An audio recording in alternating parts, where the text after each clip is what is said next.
Eine mittlere Größe, ja. Die 2021er Modelle von Fendt Caravan sind da. Hier ist der Thomas. Grüß dich, Thomas. Hallo, grüß euch. Ja, du hast was ganz Besonderes. Wir fangen mal an. Das Modell heißt 515 SG. Für was steht denn das SG? Das SG steht einmal für den Slim Tower Kühlschrank von Dometic, dieses S, und das G steht bei uns für getrennte Betten.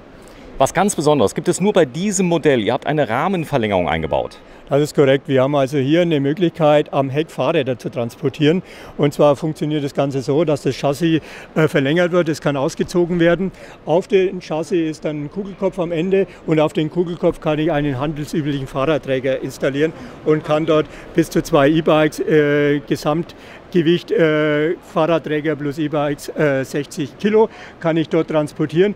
Und das Spezielle an diesem Fahrzeug ist dann, dass ich, wenn ich am Campingplatz bin, kann ich den Fahrzeugträger das Chassis wieder nach innen schieben, kann den Fahrradanhänger wegnehmen und kann diesen auf dem Kugelkopf vom PKW installieren, dass ich dann vor Ort mit dem PKW unterwegs sein kann, die Fahrräder mitnehmen kann und von überall aus meine gute Fahrradtour zu starten.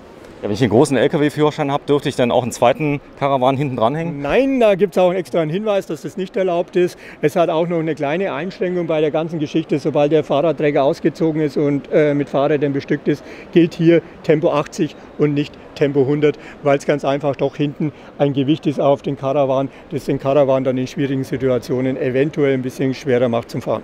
Ja, es war nur Spaß mit dem zweiten, aber wenn da so eine Kugel dran ist, da kommt man direkt auf tolle Ideen. Also das ist ja sehr innovativ, das heißt, ich kann den umbauen vom Caravan aufs Zugfahrzeug. Das heißt, wer kam denn auf die Idee? Also die Geschichte ist gemeinsam mit Alco, unseren Chassislieferanten, entstanden. Und wir wollten eine Lösung, dass es eben eine Möglichkeit gibt, die Stützlast im vorderen Bereich, wenn ich keinen Deichsel-Fahrradträger installieren kann, weil ich schon eine schwere Stützlast habe, den Leuten trotzdem noch eine Möglichkeit zu geben, Fahrräder zu transportieren. Und da bleibt dann der Heckbereich übrig. Und wir möchten nicht an der Heckwand was montieren, sondern wir haben nach einer Lösung gesucht, die auch praktikabel und verkehrssicher ist, und das scheint uns hier die verkehrssicherste Möglichkeit zu sein. Stark. Also ich bin ganz begeistert. Das ist eine wirkliche Innovation, die nicht nur irgendwas zu tun hat, dass ich sag mal, der Kunststoff ein bisschen runder ist oder irgendwas, sondern das hat der Markt gesucht. Ich nehme an, die Kollegen haben es auch schon gesehen, oder? Die Kollegen haben das auch schon gesehen und ich bin mal gespannt. Das wird sicherlich Einzug erhalten in die ganze Branche, aber ist ja auch gar kein Thema. Wir wollen ja für den Kunden was Gutes tun und jetzt waren wir mal der Vorreiter in dieser Geschichte. Ja, du machst das Marketing, die Branche selbst hält zusammen. Das ist so, das ist nicht nur so, dass man sich bekämpft, sondern ich sag mal, ihr sitzt alle in einem Boot, oder? Wir sitzen alle in einem Boot. Wir haben spezielle Lieferanten, die bei jedem vorhanden sind, und von daher versucht jeder natürlich in seinem Bereich voranzukommen, aber nach der Zeit profitiert der eine oder andere natürlich auch davon. Ja, das ist mittlere Größe, hast du gesagt. Es gibt eine Achse. Ich zeige mal ganz kurz, wir liegen hier im Preisbereich, so wie er hier steht, 30.103 €. Man muss immer noch sagen, es ist ja ein Fendt Caravan. Das heißt, wir sind hier schon im Premium-Segment. Wir sind hier im Premium-Segment. Bei uns geht die Preisrange bei knapp 19.000 € los und endet im Serienumfang bei 45.000 €. Also man merkt, auch das Premium-Segment ist erschwinglich in dem Bereich Wohnwagen. Ja, eine Leichtmetallfelge steht im Auto gut? Das steht im Auto gut und wird auch von unseren Kunden sehr gewünscht, weil jeder, der ein Zugfahrzeug hat, das einen bestimmten Wert hat, hat auch Alufelgen dementsprechend. Und so machen wir das Ganze natürlich auch bei den Caravans und bieten das so an. Ja, der große Mülleimer. Es sind so Kleinigkeiten, wo Leute sagen, hey, endlich mal ein großer Mülleimer. Ja, und an der Stelle, die keinen stört, weil hinterhalb der Tür, wenn die Tür geschlossen ist, dieser Raum würde sowieso nicht genutzt werden und ist hier sinnvoll genutzt durch den Mülleimer. Ja, und der ist sehr flach, man kommt nicht immer mit dem Bein dagegen. Also ich habe andere Mülleimer, die klappern und so weiter. Das ist hier integriert. Fliegengitter ist mit drin. Der Klassiker. Ich erwähne es nur, weil ich habe in meinem Tabak nachrüsten müssen. Es war keiner drin, man hat es nicht mit bestellt und das ist immer mit viel Aufwand verbunden. Ja. Ist das serienmäßig hier? Das ist bei diesem Fahrzeug serienmäßig und dieses Fliegengitter ist auch speziell, wenn wir das wieder öffnen jetzt.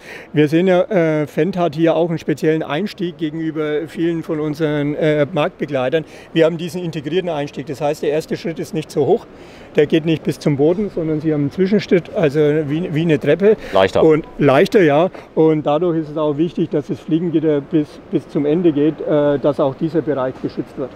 Sehr schön. Und man kann es auch sehr leicht reinigen. Also ich habe jetzt keine Nut mit drin. Ich kann einfach durchwischen. Das ist ja auch, man möchte es ja auch schön haben. Ich habe übrigens nach den ganzen Dreharbeiten in meinem Wohnmobil erstmal aufgeräumt, ja, weil alles sieht ja aus wie ein Möbelhaus hier drin. Patricia, wieder eine andere Farbkombination. Wie gefällt's dir? Wieder was ganz anderes. Dunkelblaue Sitzkissen und. Was? Dunkelblau? Cool. Ja, oder? Also haben wir, glaube ich, noch gar nicht gesehen. Dunkelblau. Ist das so? Ist das blau? Also man kann es als dunkelblau bezeichnen, manche sagen Anthrazit auch dazu, das ist Sache, wie man das einschätzt. Hier haben wir jetzt dunkle Polster und eine hellere Möbelwelt dazu im Hochglanzoptik.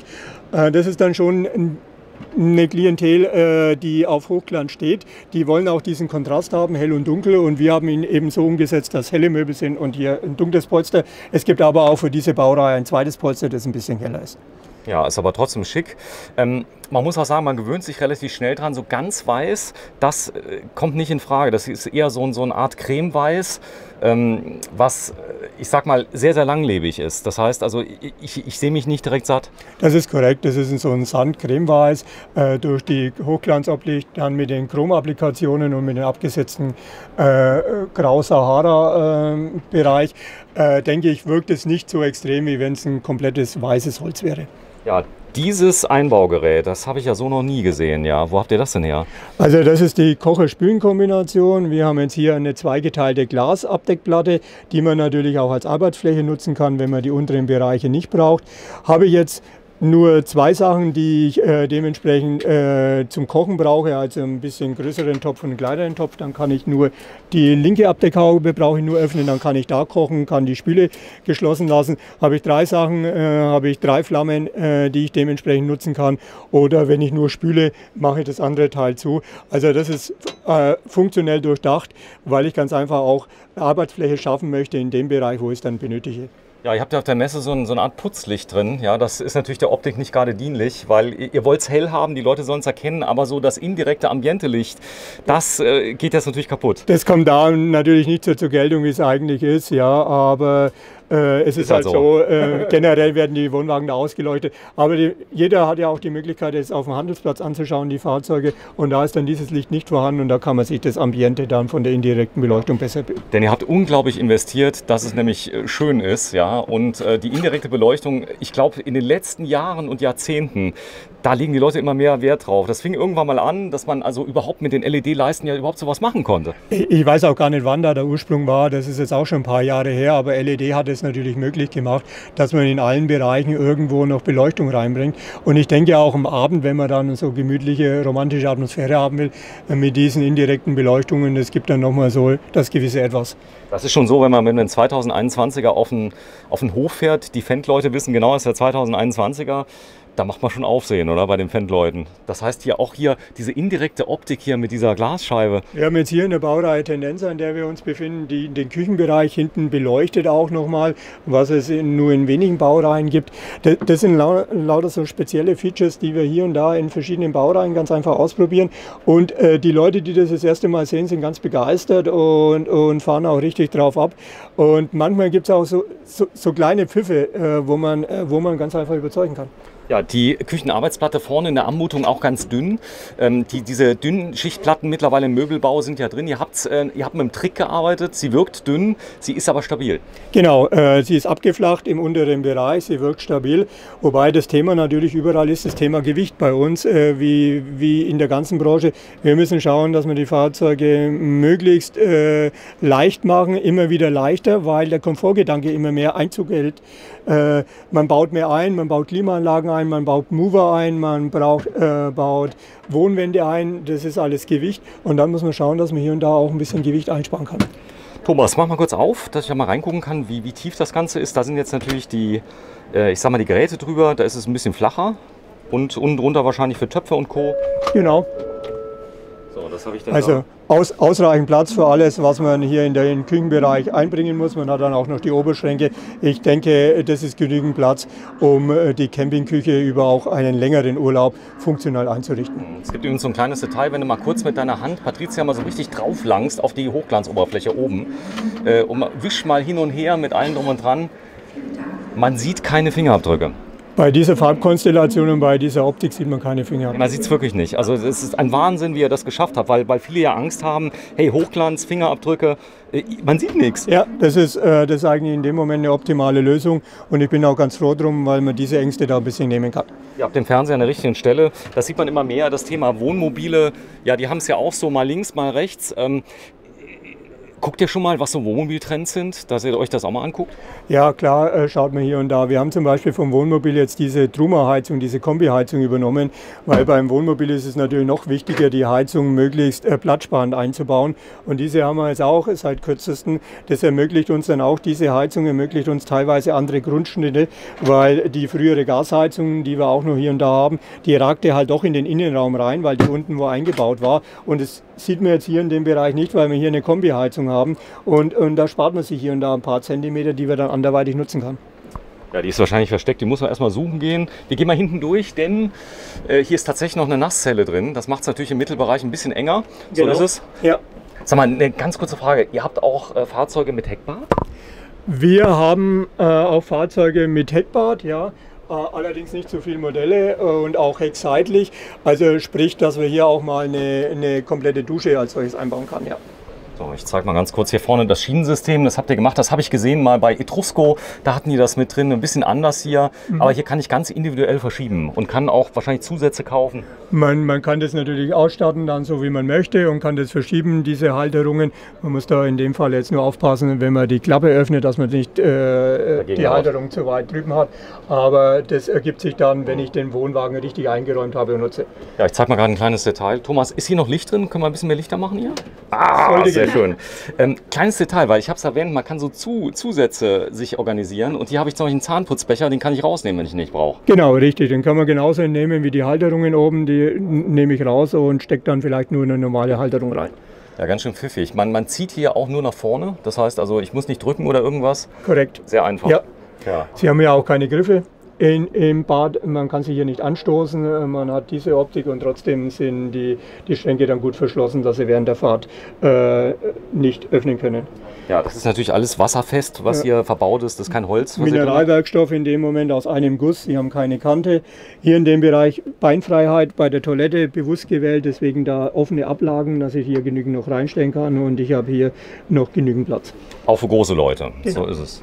Ja, was mir direkt mal auffällt hier hinten, was ist das für ein Material, was hinten an der Wand ist? Das ist so eine Art Samt, was drin ist? Oder? Ah, nein, okay. Das ist eine Tapete, die eine bestimmte Struktur und Optik hat. Sieht cool aus. Gut, wunderbar, dann haben wir was richtig gemacht. Nee, ist so irgendwie so kleine Details, die drin sind. Ja, das Altbackene, was man euch immer so ein bisschen vorgeworfen habt.